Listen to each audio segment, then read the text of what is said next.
나와 혼인하고 싶다면 앞으로 100일 동안 단 한마디도 내뱉지 마십시오.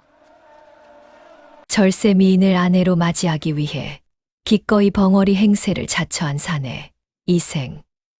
그는 99일 동안 온갖 수모와 위기를 넘기며 약속을 지켜냈습니다.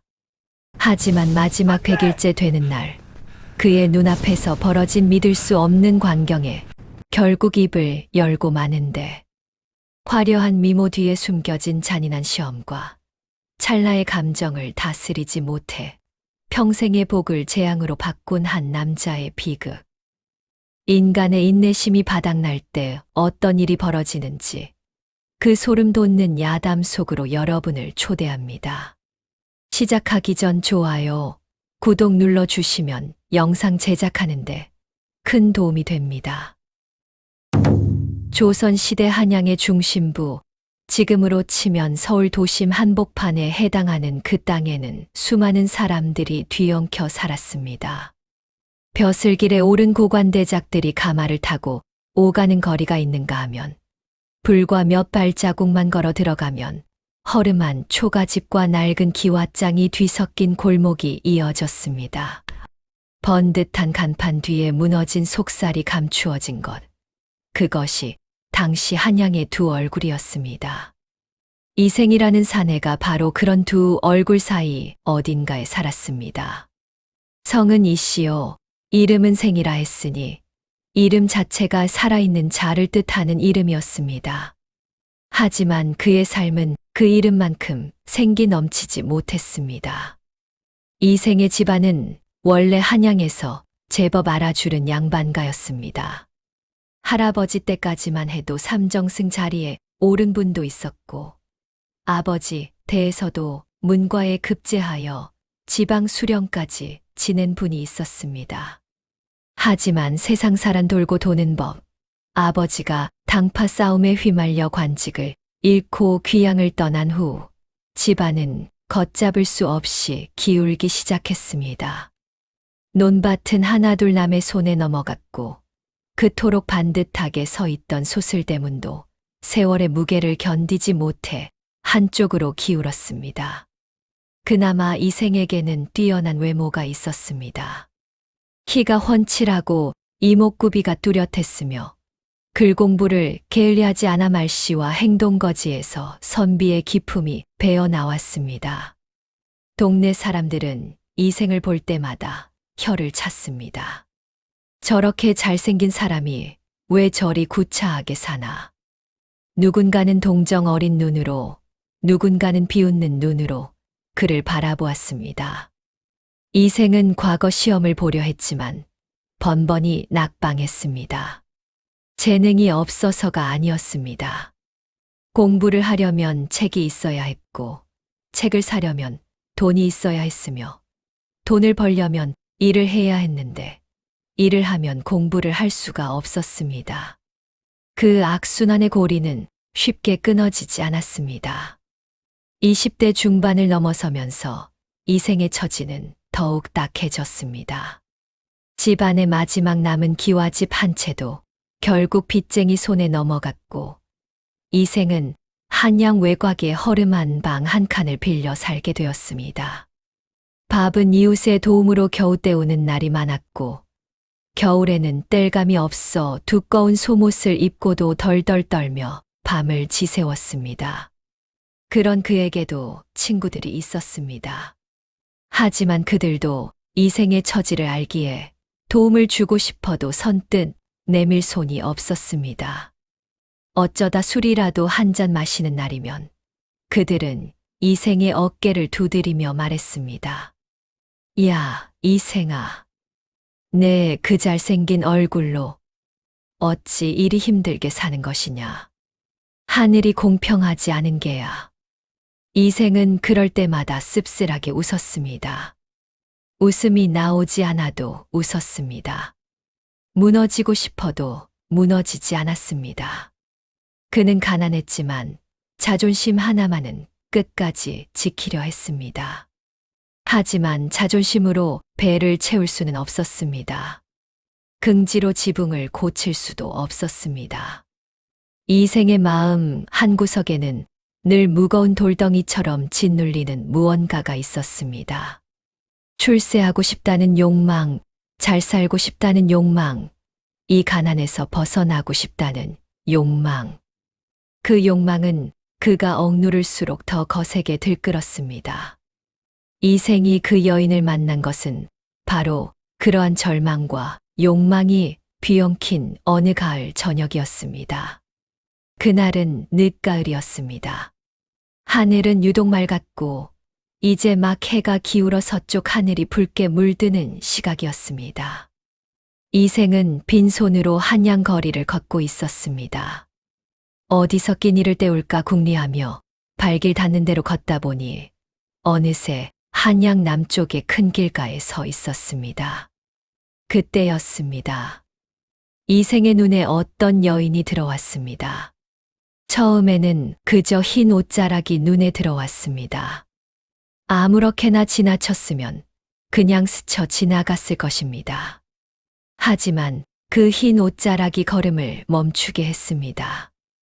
묘하게도 그 옷자락 하나가 눈을 잡아 끌었습니다. 이생은 자신도 모르게 걸음을 멈추었습니다. 여인은 멀찌감치 서 있었습니다. 얼굴이 보이지 않을 만큼 거리가 있었지만 그 자태만으로도 뭔가 다른 느낌이었습니다. 이생이 살면서 거리에서 수천, 수만 명의 여인들을 보아왔지만 저 여인에게서는 무언가가 달랐습니다. 공기가 달랐습니다. 주변의 소음이 잦아드는 것 같았습니다. 저녁 놀빛이 그 여인을 중심으로 따로 고여 있는 것 같았습니다. 이생은 조심조심 가까이 다가갔습니다. 그리고 그 순간 여인이 고개를 돌렸습니다. 이생은 그 얼굴을 보는 순간 숨이 멈추는 것 같았습니다. 나중에 그가 친구들에게 이 이야기를 털어놓았을 때 그는 이렇게 말했다고 합니다. 달빛보다도 눈부셨네. 아니, 달빛이란 밤에나 빛나지 않는가. 하지만 그 여인은 대낮에도 빛이 났어. 스스로 빛을 내는 것처럼. 피부는 비추옥 같았고 눈은 가을 하늘을 담은 것 같았으며 입술은 연한 홍매화처럼 붉었습니다. 이생은 생전에 그토록 아름다운 여인을 본 적이 없었습니다. 아니, 그 아름다움은 인간의 아름다움과는 조금 결이 달랐습니다. 너무 완벽했습니다. 금 하나 없이 빠짐없이 아름다웠습니다. 하지만 그 눈빛만은 달랐습니다. 그 눈빛에는 아름다움과 함께 서늘한 무언가가 섞여 있었습니다. 여인은 이생을 보며 살짝 미소를 지었는데 그 미소는 따뜻하다기보다는 차가웠습니다. 마치 처음부터 이생이 걸어올 것을 알고 기다리기라도 한 것 같은 그런 여유로운 차가움이었습니다. 이생은 전혀 예상치 못한 말을 내뱉고 말았습니다. 말이 먼저 나왔는지, 마음이 먼저 결정했는지 모를 일이었지만 이생의 입에서는 청혼의 말이 흘러나왔습니다. 상식적으로는 말도 안 되는 소리였습니다. 길에서 처음 만난 여인에게 자기소개도 하기 전에 혼인하자니 이생 자신도 그 말을 내뱉는 순간 황당하다는 것을 알았습니다. 하지만 그 말은 이미 입 밖으로 나와 버렸습니다. 여인은 이생의 말을 듣고도 놀란 기색이 전혀 없었습니다. 예상이라도 했다는 듯이 아니면 진작부터 이 상황을 설계했다는 듯이 그저 차가운 미소를 지을 뿐이었습니다. 그리고 여인은 천천히 입을 열었습니다. 여인의 말투는 질문이라기보다 확인에 가까웠습니다. 이생은 고개를 끄덕였습니다. 말로 표현하기 부끄러웠지만 마음은 확실했습니다. 여인은 잠시 이생을 위아래로 훑어보았습니다. 훤칠한 키와 반듯한 이목구비, 하지만 그 너머로 가난이 배어있는 허름한 옷과 굶주린 빛이 역력한 눈빛. 여인은 모든 것을 꿰뚫어 보는 것 같은 눈빛으로 이생을 바라보다가 느리게 아주 느리게 말을 이었습니다. 저와 혼인하여 평생 부귀영화와 미색을 누리고 싶다면 한 가지 조건이 있다고 여인은 말했습니다. 이생은 저도 모르게 침을 삼켰습니다. 부귀영화라는 말에 가슴이 두근거렸습니다. 가난에 찌들어 살아온 그에게 부귀영화란 단순한 욕심이 아니라 절실한 갈망이었습니다. 여인은 이생의 눈을 똑바로 바라보며 조건을 내걸었습니다. 오늘부터 딱 100일 동안 단 한마디도 하지 말 것. 신음소리도 비명도 탄식도 안 됩니다. 말이 될 수 있는 그 어떤 소리도. 만약 100일을 지키면 이생의 아내가 되어 평생을 모시고 부귀영화와 행복을 드리겠다는 것이었습니다. 하지만 만약 입을 연다면 가장 비참한 죽음을 맞이할 것이라는 말이 이어졌습니다. 여인은 잠시 말을 멈추었습니다. 그 침묵이 무겁게 내려앉았습니다. 이생은 여인의 눈빛을 보며 등골이 서늘해지는 것을 느꼈습니다. 그 눈빛은 협박이나 과장이 아니었습니다. 아무런 감정 없이 그저 사실을 전달하는 것처럼 차갑고 담담했습니다. 하지만 이생의 머릿속에서는 계산이 돌아갔습니다. 100일. 고작 100일이었습니다. 말을 하지 않는 것. 그게 뭐 그리 어렵단 말인가. 몸이 부서지도록 일하는 것도 아니고 목숨을 걸고 전장에 나가는 것도 아니었습니다. 그저 입을 다물고 100일을 버티면 되는 일이었습니다. 이생은 망설임 없이 고개를 끄덕였습니다. 여인은 그 순간 이생을 보며 아주 미세하게 입꼬리를 올렸습니다. 나중에 이생은 그 미소를 기억하며 소름이 돋았다고 했습니다. 그 미소에는 진심이 없었습니다. 기쁨도 설렘도 없었습니다. 그저 무언가를 확인한 것 같은, 무언가를 잡아챈 것 같은 미소였습니다. 마치 사냥꾼이 덫에 걸린 짐승을 보는 것 같은. 하지만 이생은 그 미소의 의미를 읽지 못했습니다. 아니, 읽으려 하지 않았습니다. 눈앞의 부귀영화가 너무도 달콤하게 손짓하고 있었기 때문입니다. 그렇게 100일간의 침묵이 시작되었습니다. 여인은 그날 저녁부터 이생의 집으로 들어왔습니다. 아니, 집이라 부르기도 민망한 그 낡은 방 한 칸으로. 하지만 여인이 들어서는 순간 그 허름한 방은 마치 다른 세상처럼 변했습니다. 낡은 벽지는 어느 결엔가 깔끔하게 정돈되어 있었고 삐걱거리던 마루는 윤이 날 만큼 닦여 있었으며 빈 찬장에는 먹음직스러운 음식들이 가득했습니다. 도무지 어떻게 된 일인지 알 수 없었지만 이생은 묻지 않았습니다. 물으려면 말을 해야 하는데 말을 할 수가 없었기 때문입니다. 여인은 이생에게 극진했습니다. 새벽같이 일어나 밥상을 차렸고 낡은 옷을 꺼내다 정성껏 기웠으며 이생이 책을 펼치면 조용히 곁에서 차를 끓여내왔습니다. 이생이 이렇게 살아온 적이 있었던가 싶을 만큼 여인의 봉양은 지극하고도 세심했습니다. 문제는 바깥이었습니다. 이생이 말을 못한다는 소문은 생각보다 빠르게 퍼져나갔습니다. 처음에는 이웃들이 의아해했습니다. 그 입 잘 놀리던 이생이 어째서 한마디도 하지 않는 걸까? 모르는 사람이 인사를 건네도 아는 사람이 말을 걸어도 이생은 고개를 끄덕이거나 손짓으로만 대답할 뿐이었습니다. 처음에는 그저 기이하다는 반응이었습니다. 하지만 사람들의 반응은 시간이 지날수록 달라졌습니다. 이상함은 이내 비웃음으로 바뀌었고 비웃음은 경멸로 변해갔습니다. 저 양반 귀신에 씌인 거 아니야? 누군가 수군거렸습니다. 아니, 귀신이 아니라 아예 머리가 돌아버린 거겠지. 또 다른 누군가가 맞장구를 쳤습니다. 이생의 친구들도 마찬가지였습니다. 처음에는 걱정스럽게 찾아왔습니다. 무슨 일이냐? 왜 말을 안 하느냐? 몸이 아프냐?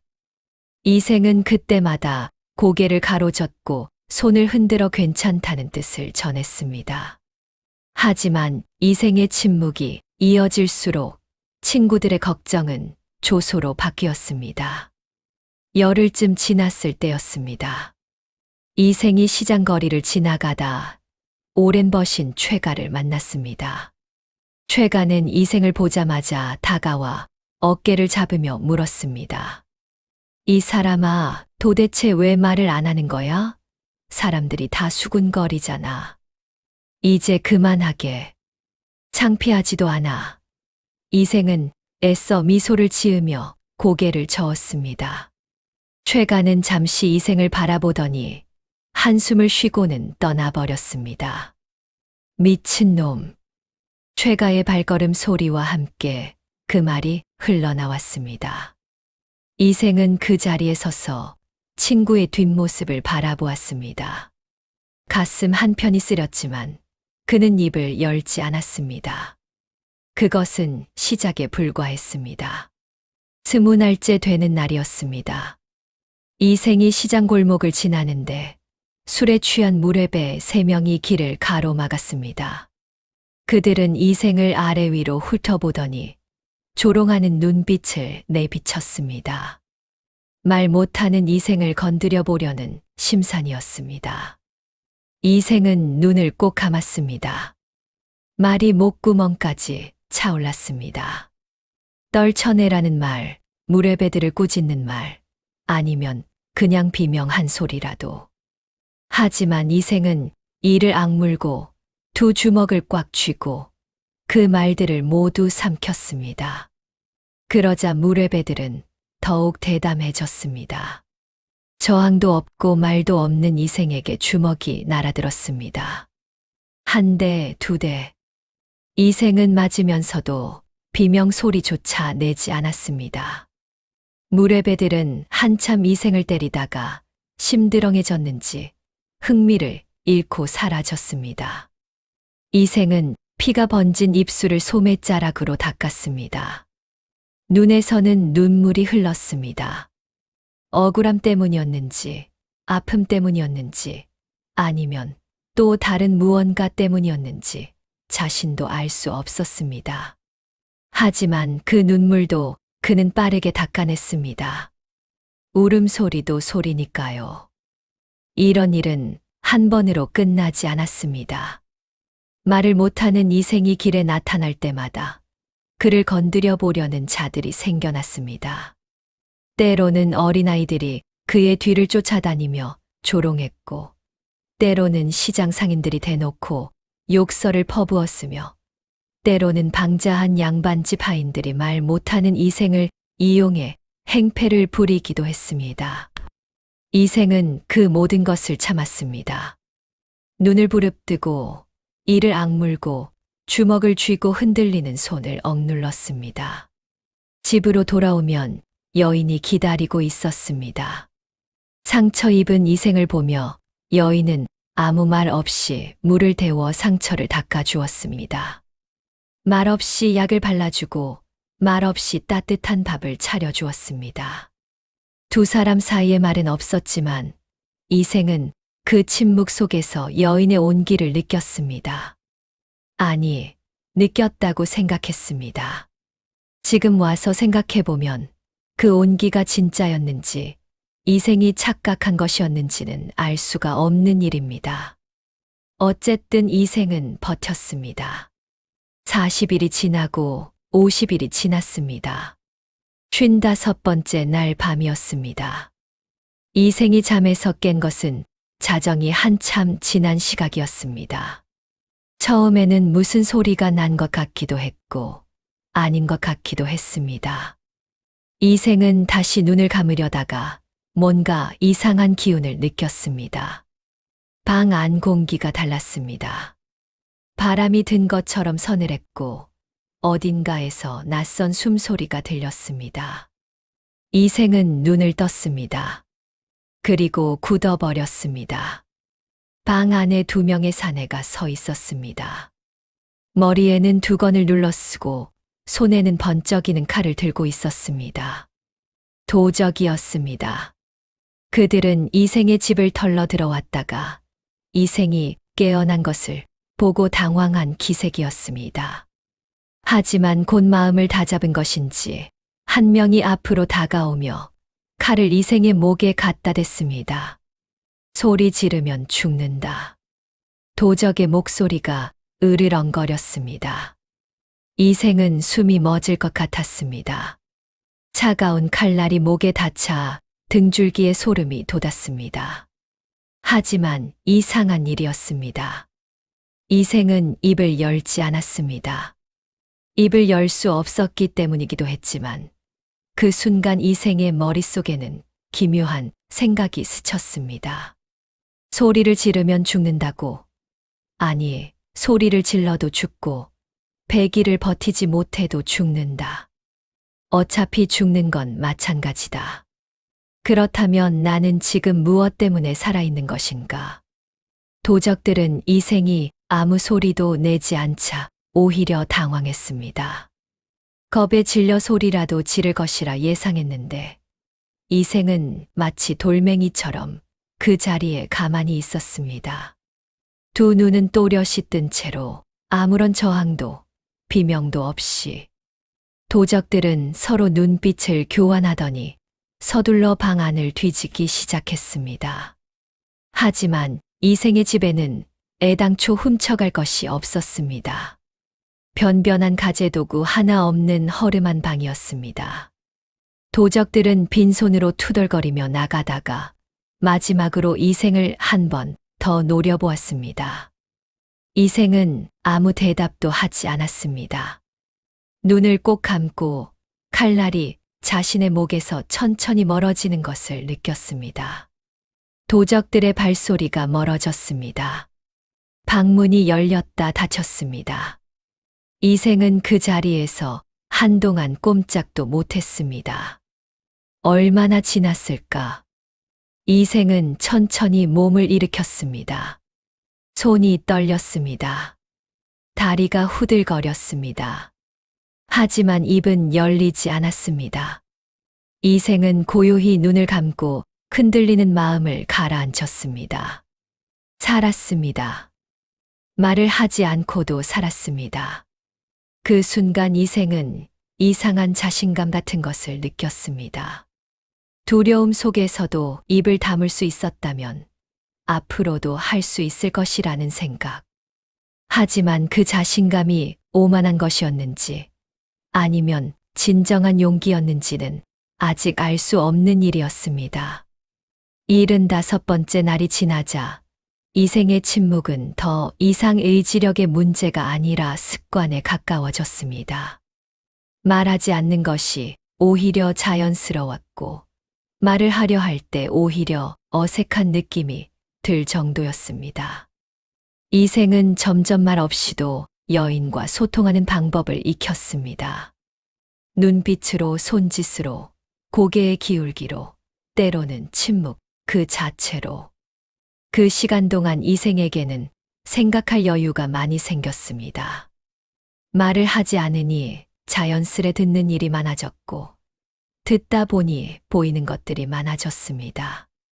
세상이 얼마나 시끄러운지, 사람들이 얼마나 쓸데없는 말들을 쏟아내는지, 그리고 그 많은 말들 속에서 진심은 얼마나 드물게 담겨 있는지. 하지만 동시에 이생은 외로움을 느꼈습니다. 단순한 외로움이 아니었습니다.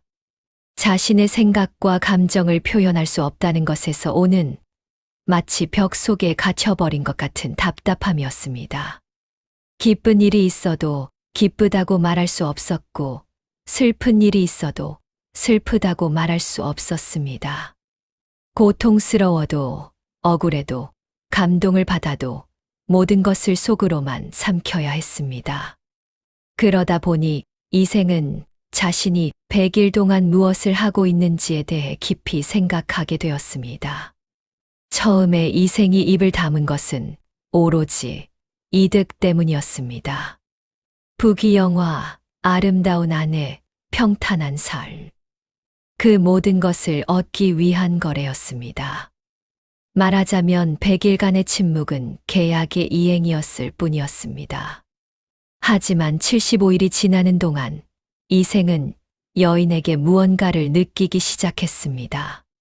처음에는 그저 아름다운 여인에 대한 욕망이었습니다. 하지만 매일 아침 따뜻한 밥상을 차려주는 여인의 손을 보며 상처를 닦아주는 여인의 조심스러운 손길을 느끼며 이생은 언제부턴가 그것이 단순한 욕망 이상의 무언가로 바뀌어 있다는 것을 느꼈습니다. 그 감정이 진짜인지 아닌지는 이생도 알 수 없었습니다. 하지만 그 감정은 분명히 존재했습니다. 25일만 더 버티면 된다. 이생은 매일 밤 그 말을 속으로 되뇌었습니다. 하지만 그 말이 단순히 부귀영화를 향한 욕망에서 나오는 것인지 아니면 저 여인 곁에서 영원히 살고 싶다는 마음에서 나오는 것인지 이생 자신도 구분할 수 없게 되었습니다. 그리고 그 구분할 수 없음이 결국 이생의 운명을 결정하게 됩니다. 드디어 99일째 밤이 찾아왔습니다. 이생은 잠을 이루지 못했습니다. 내일이면 100일이었습니다.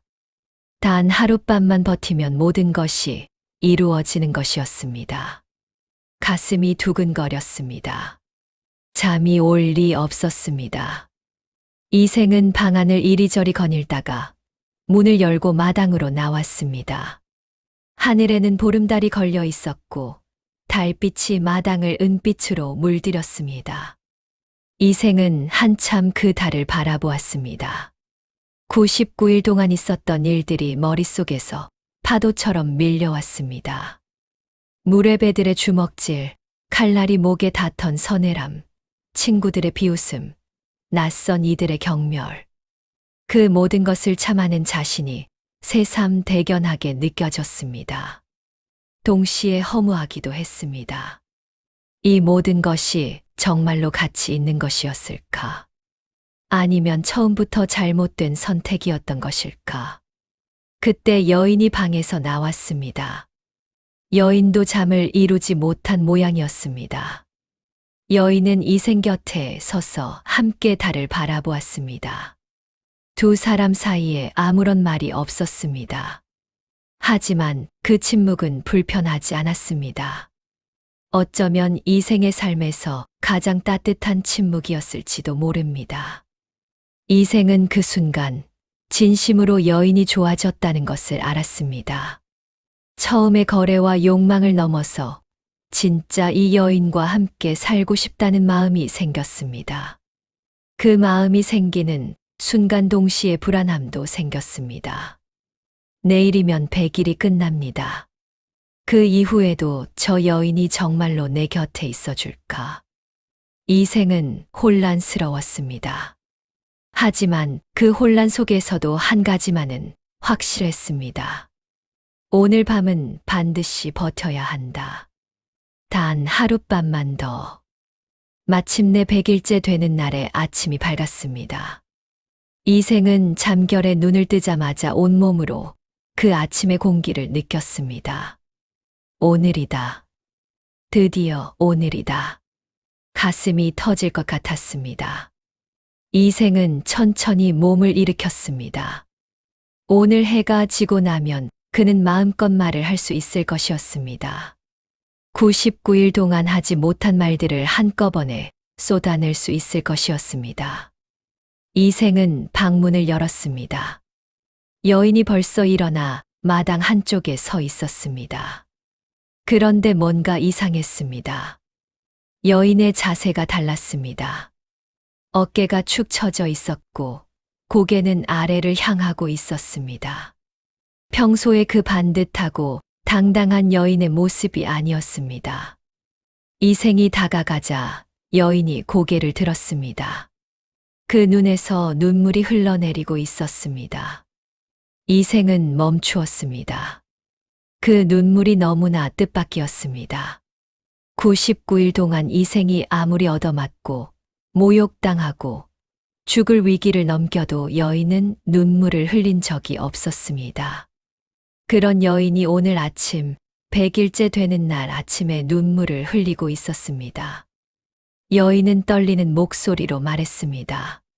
사실 자신은 천계에서 죄를 짓고 내려온 몸이라고. 오늘 자신이 죽어야 이생이 살 수 있다고. 이생의 눈이 크게 떠졌습니다. 무슨 말인가? 여인이 죽는다고? 여인은 계속 말을 이었습니다. 99일 동안 묵묵히 이생을 섬겼던 그 목소리가 오늘 아침에는 떨리고 있었습니다. 처음부터 이미 알고 있었다고 했습니다. 이 계약이 어떻게 끝날지, 그리고 그 끝을 막으려면 자신이 대신 죗값을 치러야 한다는 것도.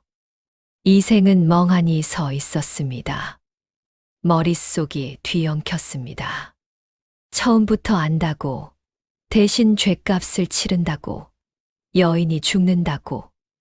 그때였습니다. 여인이 몸을 돌려 부엌 쪽으로 걸어갔습니다. 이생은 이상한 느낌에 뒤따라갔습니다. 그리고 다음 순간 이생의 눈에 들어온 것은 여인이 부엌 칼을 손에 들고 자신의 가슴 쪽으로 가져가는 장면이었습니다. 그 순간 이생의 머릿속에서는 모든 것이 멈추었습니다. 99일. 무례배의 주먹, 칼날의 냉기, 친구들의 조소, 도적의 위협. 그 모든 것을 참아낸 99일이 그 순간 이생의 눈앞에서 파노라마처럼 펼쳐졌습니다. 부귀영화, 행복한 삶, 원하던 모든 것을 얻기까지 단 하룻밤이었습니다. 하지만 이생의 눈에 보인 것은 그런 것들이 아니었습니다.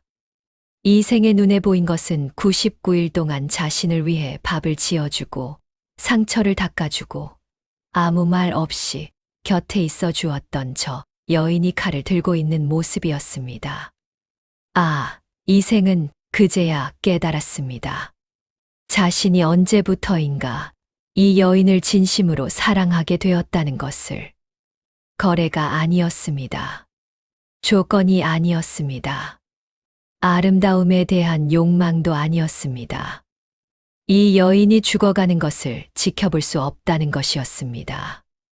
그것이 전부였습니다. 이생의 입이 열렸습니다. 안 돼요. 멈추시오. 두 마디였습니다. 단 두 마디. 그 말이 공기를 갈랐습니다. 이생 자신도 그 말을 내뱉는 순간 모든 것이 끝났다는 것을 알았습니다. 하지만 그 말을 내뱉지 않을 수 없었습니다. 세상이 바뀌었습니다. 순식간이었습니다. 눈 깜짝할 사이에, 그야말로 눈 깜짝할 사이에 모든 것이 변했습니다. 살며시 정돈되어 있던 방이 사라졌습니다. 아늑하게 꾸며져 있던 집이 사라졌습니다. 아름다운 여인이 사라졌습니다.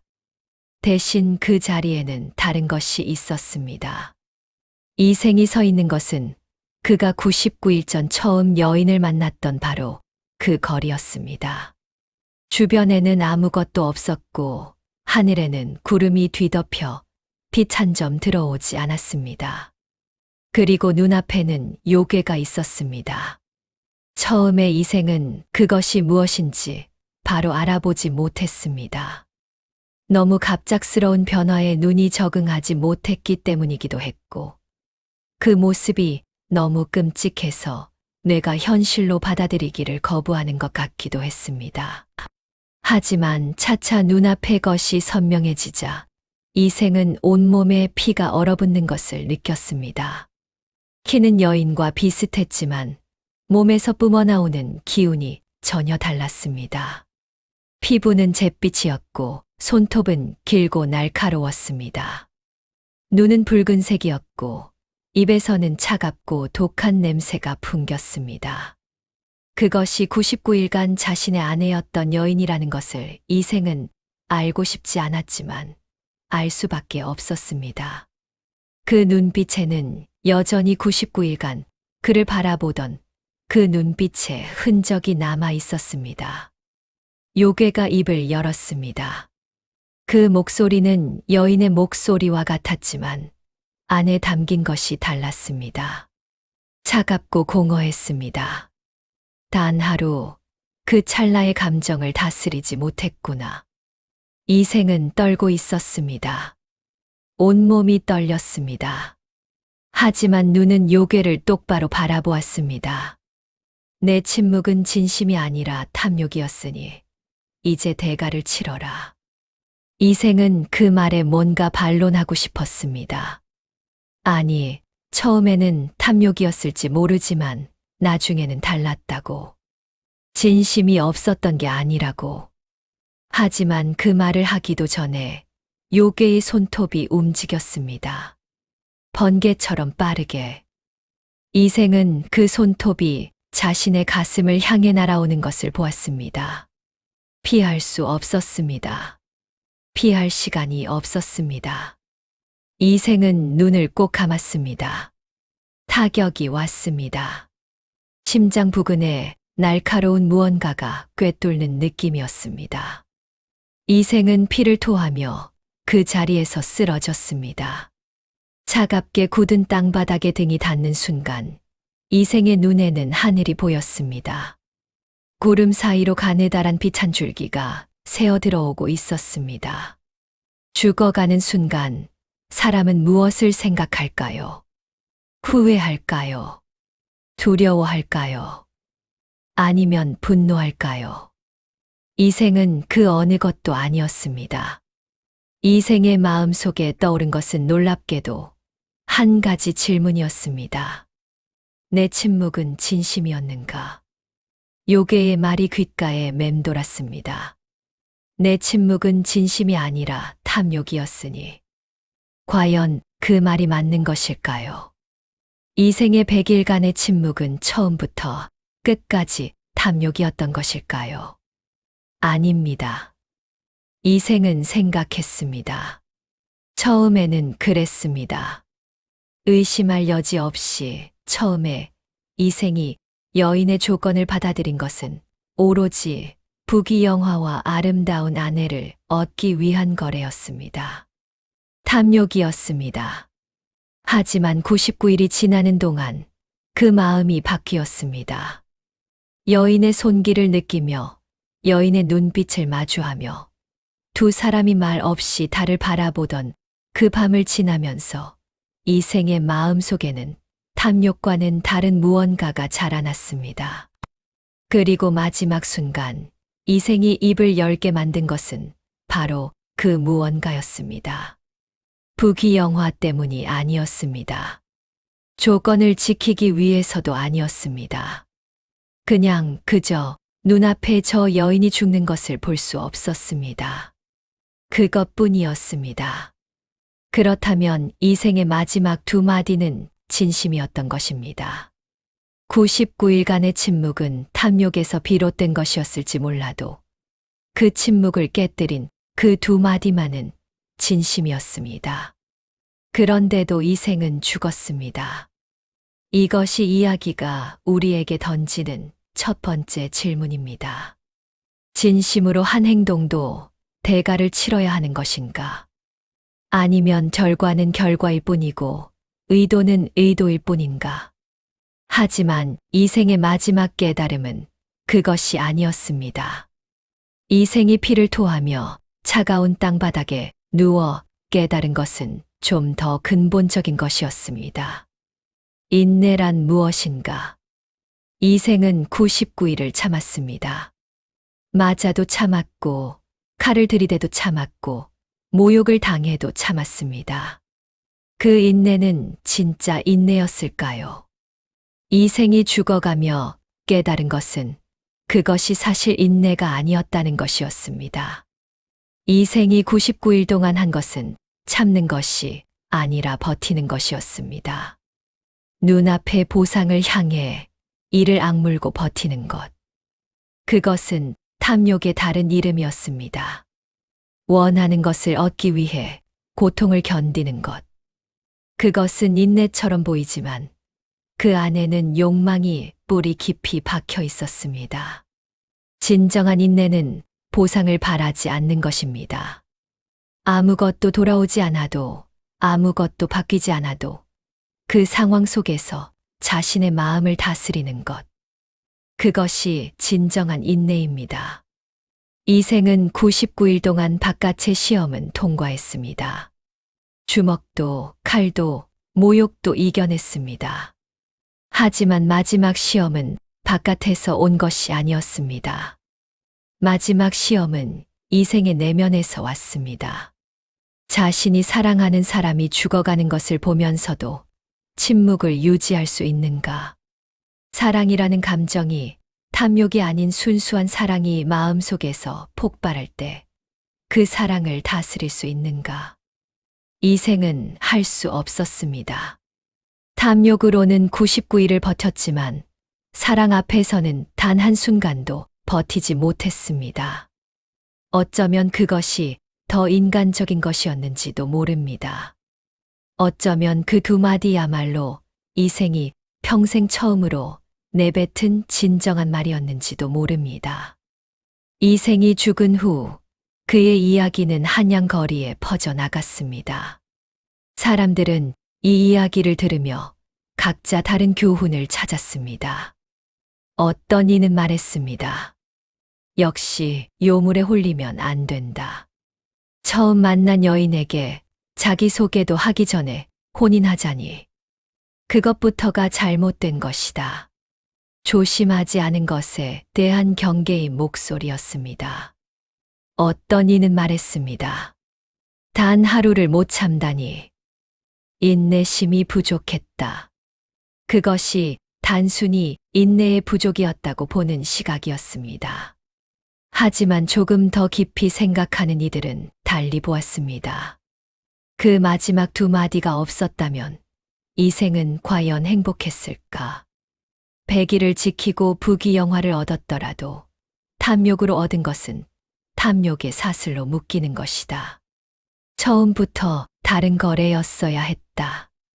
이생의 이야기에서 우리가 놓치지 말아야 할 것은 바로 요괴의 말입니다. 내 침묵은 진심이 아니라 탐욕이었으니. 요괴는 이생의 행동이 아니라 이생의 마음을 꿰뚫어 본 것입니다. 이생이 99일 동안 참아낸 것은 사실이지만 그 참음의 뿌리가 탐욕이었기에 요괴는 그 침묵에 진짜 값을 인정하지 않았습니다. 그렇다면 요괴가 원한 것은 무엇이었을까요? 단지 이생이 입을 열지 않기를 바란 것이었을까요? 아니면 이생이 보상에 대한 기대 없이 오로지 선함과 진심만으로 100일을 버텨주기를 바란 것이었을까요? 후자였다면 이생은 처음부터 이 시험을 통과할 수 없었습니다. 왜냐하면 이생이 조건을 받아들인 순간부터 이미 탐욕이 뿌리 내리고 있었기 때문입니다. 그 탐욕은 99일간의 침묵이 쌓이며 차차 다른 무언가로 바뀌어 가기는 했지만 완전히 사라진 적은 없었습니다. 하지만 또 다른 관점에서 보면 이생은 마지막 순간만큼은 탐욕을 이겼습니다. 자신의 행복보다 여인의 생명을 선택한 그 두 마디. 그것은 분명 탐욕이 아니었습니다. 이생은 죽었지만 그 마지막 순간 이생은 처음으로 자신이 원하는 것이 무엇인지 정확히 알고 있었습니다. 원하는 것을 위해서라면 다 참을 수 있었습니다. 하지만 사랑하는 사람이 죽는 것만은 참을 수 없었습니다. 그것이 이생의 비극이었고 동시에 이생의 유일하고 진짜인 순간이기도 했습니다. 이생의 이야기에서 한 가지 더 생각해 볼 것이 있습니다. 요괴는 왜 이런 조건을 걸었을까요?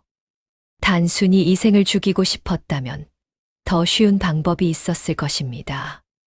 처음 만나는 자리에서 바로 해치우면 되는 일이었습니다. 하지만 요괴는 100일이라는 시간을 주었고 그 시간 동안 이생 곁에서 먹이고 입히고 돌보았습니다. 그 이유가 무엇이었을까요? 야담에 전해지는 해석은 여러 가지가 있습니다. 어떤 이들은 요괴가 이생의 영혼을 먹기 위해 그가 탐욕을 품게 했다고 합니다. 탐욕에 물든 영혼이 더 달콤하고 강하기 때문에.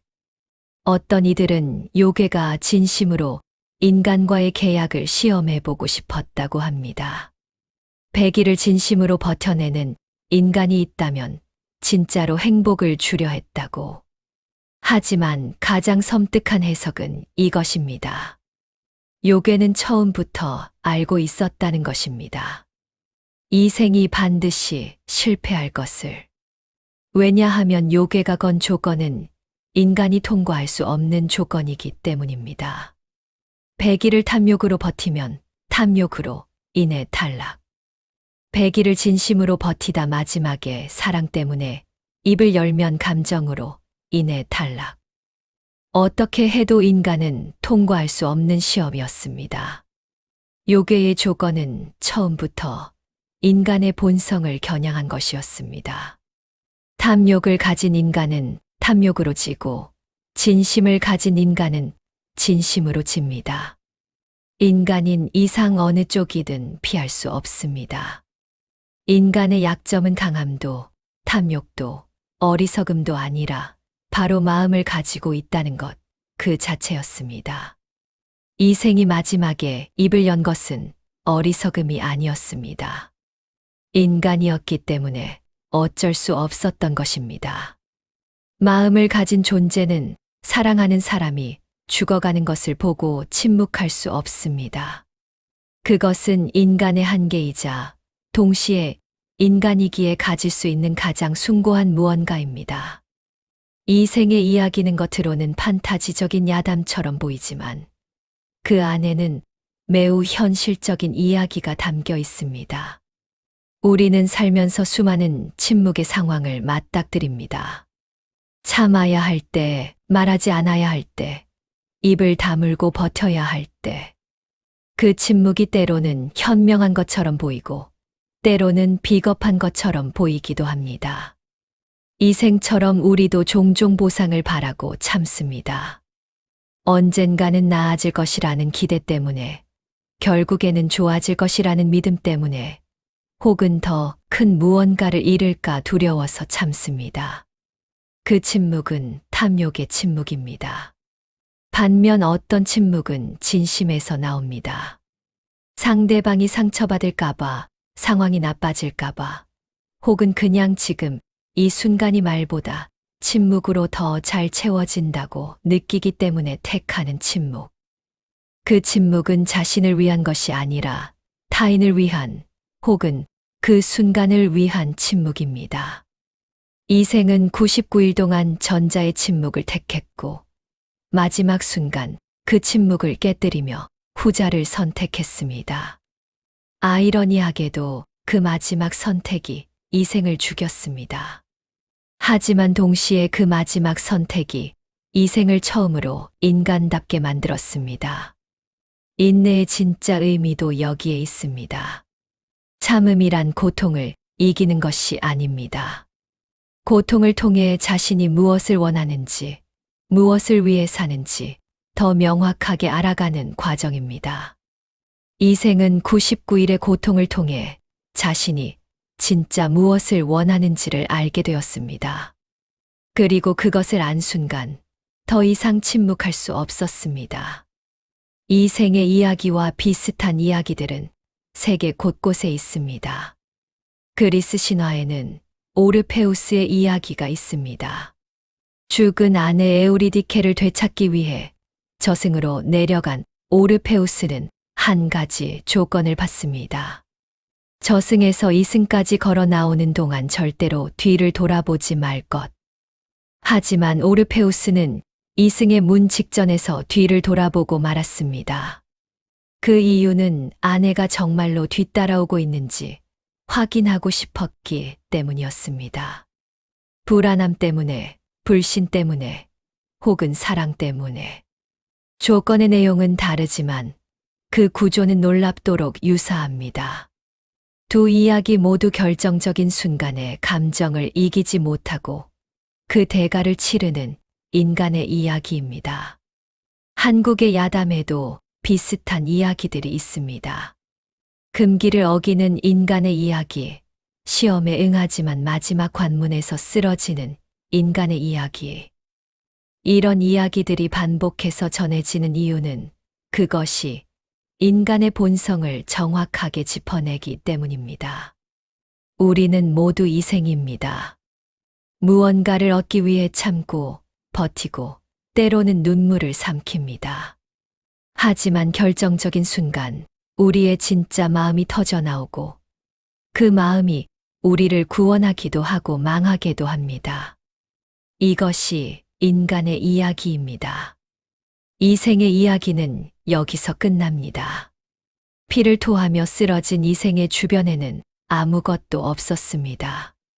화려한 집도, 아름다운 여인도, 부귀영화도. 결국 이 생이 마지막으로 손에 쥔 것은 아무것도 없었습니다. 하지만 이 생은 그 마지막 순간, 처음으로 자신이 무엇을 원하는지 알았습니다. 처음으로 자신의 마음에 솔직했습니다. 처음으로 탐욕이 아니라 진심으로 말했습니다. 너무 늦었지만 그래도 그것은 이 생이 살면서 얻은 유일하고 진짜인 것이었습니다. 이 이야기를 들으며 우리는 스스로에게 물어볼 수 있습니다. 나의 침묵은 어디에서 오는가? 내가 참는 것은 탐욕 때문인가? 아니면 진심 때문인가? 그리고 내가 말을 해야 할 그 순간, 나는 과연 말할 수 있는가? 이 생처럼 너무 늦기 전에 자신의 진심이 무엇인지 알아야 합니다. 그리고 그 진심을 위해 무엇을 침묵하고 무엇을 말해야 하는지를 알아야 합니다. 진정한 인내란 눈앞의 상황이 아니라 자기 자신의 마음을 이기는 것. 이 생이 죽어가며 깨달은 그 진리는 오늘을 사는 우리에게도 여전히 유효합니다.